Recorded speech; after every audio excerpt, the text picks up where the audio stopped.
11वां अंतर्राष्ट्रीय योग दिवस मनाया जा रहा है और इसको मनाने के पीछे मुख्यतः उद्देश्य हमारा यही रहा है कि हमारा जो शरीर है वो स्वस्थ रहे, निरोगी रहे और हम लोग विभिन्न प्रकार की जो जीवन शैली हमारी चल रही है अभी वर्तमान में जो बीमारियों से ग्रसित हो रहे हैं उनसे हम दूर हो, तनाव मुक्त जीवन हमारा हो।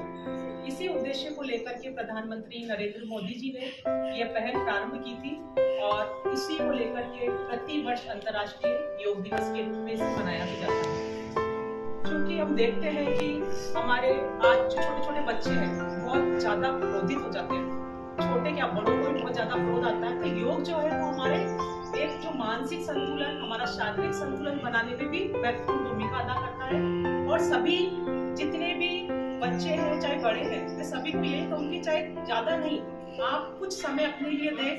अगर आप सुबह सुबह थोड़ा सा भी समय अपने लिए देते हैं, सूर्य नमस्कार करके सारे व्यायाम उसी में हो जाते हैं। अपने को सिखाया भी जाता है विद्यालय में हमेशा, तो सभी जने सूर्य नमस्कार करें, छोटे छोटे सूक्ष्म व्यायाम आप लोग कर सकते हैं। अनुलोम विलोम आप करें, आपकी एकाग्रता बढ़ेगी। अनुलोम विलोम से जितना आपकी जो धारण शक्ति है वो धारण शक्ति भी आपकी बढ़ेगी और उस धारण शक्ति को बढ़ने के कारण आप जो भी पढ़ेंगे तो आपको बहुत आसानी से, बहुत शीघ्रता से याद होगा।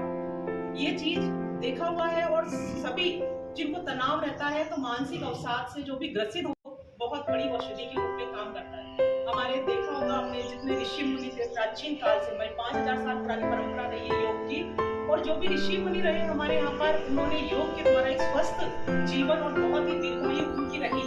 तो इसका पीछे कारण यही रहा कि उनकी जीवन शैली बड़ी संतुलित थी, उनका व्यायाम करना, योग करना, प्राणायाम करना, तो उन सभी को लेते हुए हम भी उसको अपनाएं और साथ ही साथ इस जीवन शैली को अपनाते हुए हमारे जो कार्यशैली है उस कार्यशैली को भी हम अच्छा बना सकते हैं।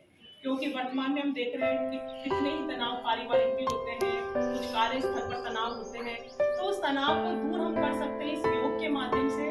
तो ऐसा नहीं है एक दिन हम मना लें और एक दिन मना करके हमने निर्दिष्ट भी मान लिया। मनाने के बाद जरूरी है कि हम लोग प्रतिदिन, चाहे ज्यादा नहीं, 5-5 मिनट आप अनुलोम विलोम कर ले, 5-10 मिनट खाना खाने के बाद आप लोग वज्रासन में बैठे बच्चे, भोजन तुरंत, रीढ़ की हड्डी भी आपकी मजबूत बनेगी। तो हम लोग बैठते हैं झुक करके बैठ जाते हैं, बच्चे बैठते हैं ना अपने सीधे झुक करके, कमर सीधी रखे हमेशा, आपकी रीढ़ की हड्डी हमेशा मजबूत रहेगी।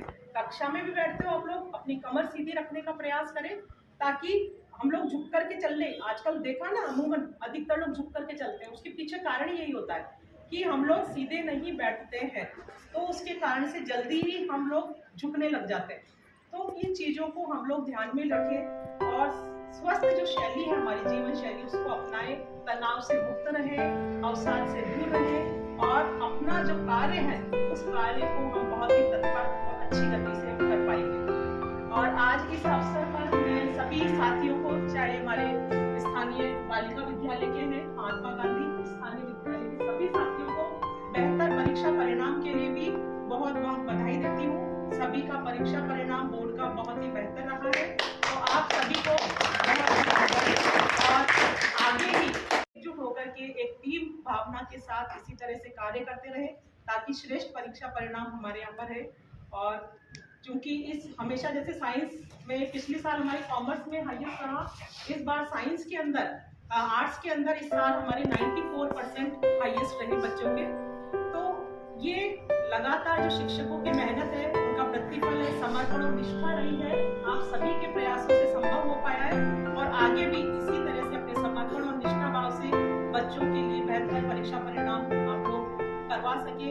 और इस योग दिवस के इस शुभ अवसर पर आप सभी यहाँ पधारे, आपका अमूल्य समय हम दिया, आप सभी को बहुत बहुत हार्दिक शुभकामनाएं। धन्यवाद।